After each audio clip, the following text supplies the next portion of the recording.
అరకట్టుకున్న ప్రతి మొక్క పెరిగి పెద్ద చెట్లై ఎదిగినాయా ఆకు పచ్చని తెలంగాణగా పల్లెలు వెలసినాయా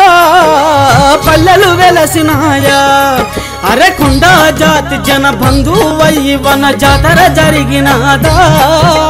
సకల జనులకు గులాబీ దళపతి గుండెల్ల కొలువైనడా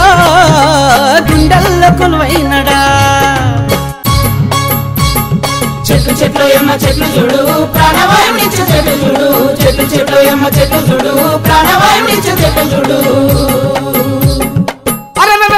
ఎన్ని వందల ఏళ్ళు గడిచినా ఎన్ని తరాలు మర్చిపోయిన మానవ జాతి మనగడ కోసం చెట్ల జాతినే బ్రతకనిద్దాము ప్రపంచానికే చాటి చెప్పుదాం ఎడారిగున్న తెలంగాణ పచ్చని తోటై పలకరించను